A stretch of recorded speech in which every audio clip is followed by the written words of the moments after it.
Episode 14 disclaimer दोस्तों, ये कहानी केवल एक काल्पनिक रचना है। ये केवल लेखक के द्वारा रची गई यह एक कहानी है। इसका वास्तविक जीवन से कोई भी संबंध नहीं है, लेकिन अगर फिर भी इस कहानी के नाम पात जगह या कोई दृश्य किसी वास्तविक जीवन से मिलते हैं तो ये केवल एक सहयोग है। कृपया आप कहानियों को केवल मनोरंजन की दृष्टि से ही सुनें, और साथ ही अगर आप इस चैनल हिंदी रियलिस्टिक स्टोरीज पर पहली बार आए हैं तो चैनल को सब्सक्राइब और वीडियो को भर लाइक करना ना भूलें।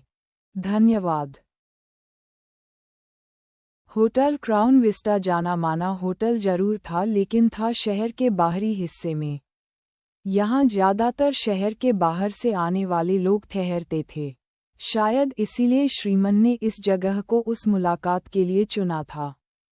शहर के लोगों से दूर छिपते छिपाते वह यहाँ किससे मिलने आया था कोई नहीं जानता था, यहाँ तक कि उसके घरवाले भी नहीं। उसने दोनों तरफ देखा, कहीं कोई उसका पीछा तो नहीं कर रहा। उसने काला चश्मा लगा रखा था और हाथ के ब्रीफकेस को ऐसे मजबूती से पकड़ रखा था कि कोई भी देखता तो समझ जाता कि जरूर उसमें कोई कीमती चीज़ है।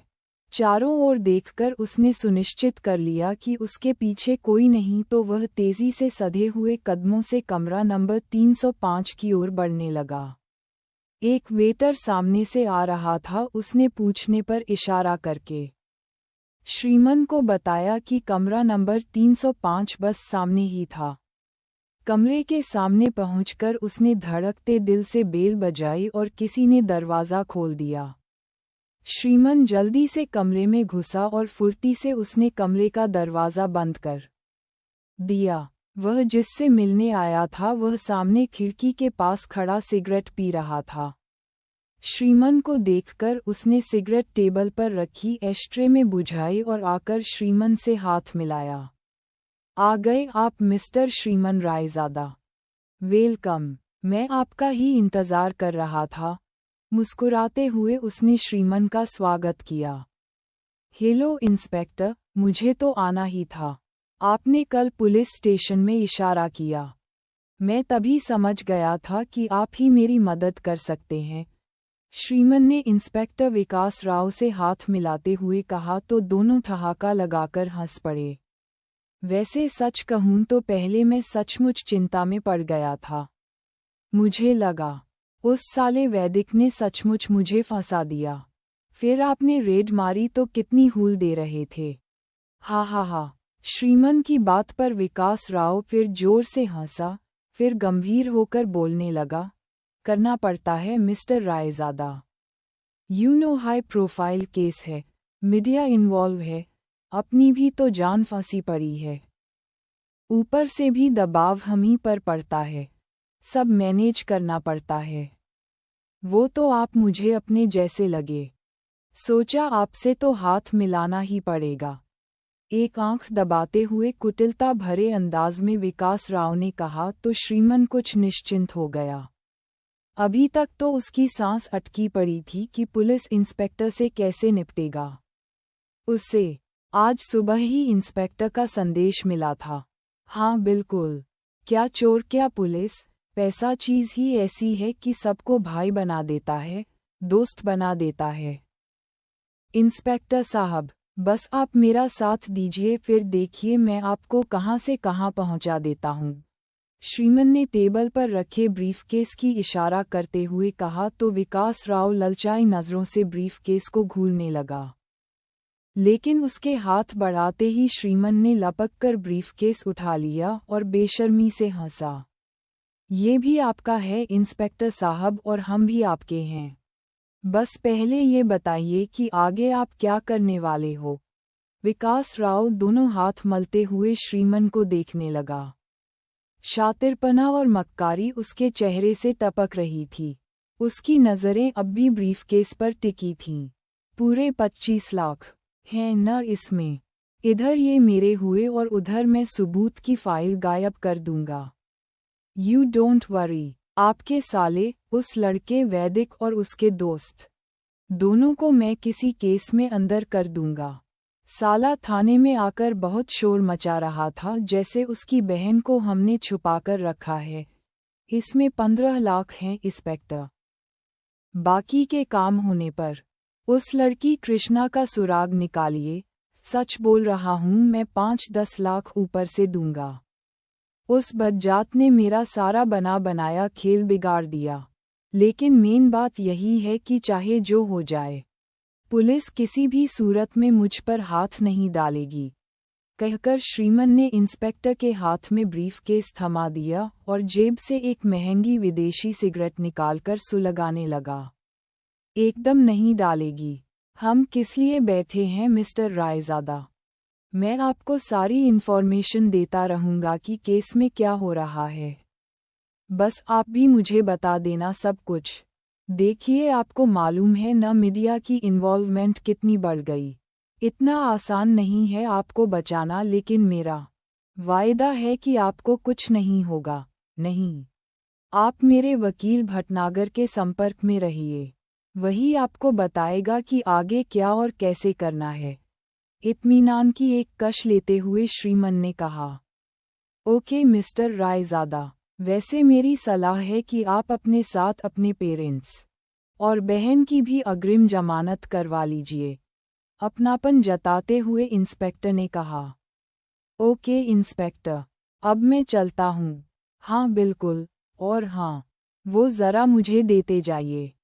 मुझे भी इम्पोर्टेड सिगरेट का बहुत शौक है। हा हा हा, विकास राव ने सिगरेट की ओर इशारा करते हुए कहा। श्रीमन ने मन ही मन उसे गाली देते हुए सिगरेट का पैकेट उसे थमा दिया। दोनों ने हाथ मिलाया और कुछ देर बाद श्रीमन वहां से चला गया। जैसे ही वह होटल से बाहर की ओर गया, होटल में कोई था जो उस पर नज़र रखे हुए था, और उसके बाहर जाते ही वह आदमी तेजी से लिफ्ट की ओर बढ़ गया। इधर कृष्णा ने विक्रम की सहमति से रेस्टोरेंट में काम करना शुरू कर दिया था। खाली दिमाग शैतान का घर होता है चंदर, इसीलिए मैं चाहती थी कि मुझे कोई काम मिल जाए। मेरे लिए विक्रम जी ने बहुत किया है, मैं उन पर बोझ नहीं बनना चाहती। काम करूंगी तो मन भी लगा रहेगा। सैंडविच पर बटर लगाते हुए कृष्णा ने कहा तो चंदर ने सहमति में सिर हिला दिया, जो वहीं कॉफ़ी बना रहा था। लेकिन दीदी, कल की तरह अकेले दूर मत निकल जाना। विक्रम साहब हमको छोड़ेगा नहीं। वैसे साहब बहुत अच्छा है, लेकिन आपका बहुत फिक्र करता है हमारा साहब।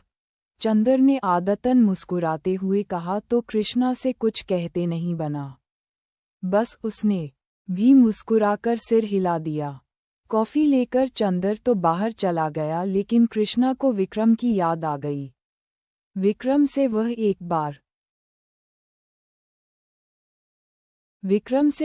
बार ही मिली थी, पर पता नहीं क्यों उसे लग रहा था कि वह पहले दिन से ही उसके साथ था। सैंडविच लेकर कृष्णा बाहर रेस्टोरेंट हॉल में आए तो विक्रम वहीं खड़ा फ़ोन पर किसी से बात कर रहा था। शाम हो चली है, आज सैर करने नहीं जाएंगी कृष्णा जी? कुछ दूर बहुत सारे पाइन पड़े हुए देखे हैं मैंने। कृष्णा को छेड़ते हुए विक्रम उसके करीब आकर धीरे से बोला तो शर्म से उसके गाल लाल हो गए। उसने सिर झुका लिया और आगे बढ़कर सैंडविच की ट्रे चंदर को थमा दी। अरे मैं तो सचमुच आपको सैर पर चलने के लिए कह रहा हूँ। विक्रम ने कृष्णा को शर्माते देख अपनी बात फिर से रखी। जी, लेकिन मुझे ये, कृष्णा ने किचन की ओर इशारा करते हुए कहा। अरे इसे छोड़िए, चंदर संभाल लेगा। आइए बाहर चलते हैं। जी। विक्रम कृष्णा के साथ लेकर बाहर आ गया। बाहर शाम ढल चुकी थी, मौसम में हल्की ठंड थी। कृष्णा और विक्रम दोनों अपनी अपनी सोचों में गुम साथ चल रहे थे। दोनों टहलते हुए कुछ दूर निकल गए। पहाड़ पर ये रोशनियां कैसे जुगनू की तरह टिमटिमाती है। मुझे रोशनी में डूबा पहाड़ बहुत सुंदर और रहस्यमय लगता है।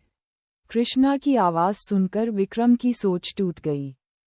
शुक्र है आपने कुछ तो कहा कृष्णा जी, वरना मुझे तो गिल्ट हो रहा था कि कहीं आपकी मर्जी के खिलाफ तो आपको चलने को नहीं कह दिया। अरे नहीं, ऐसा मत बोलिए, मुझे तो अच्छा लग रहा है, अब तक अकेले सैर करती थी।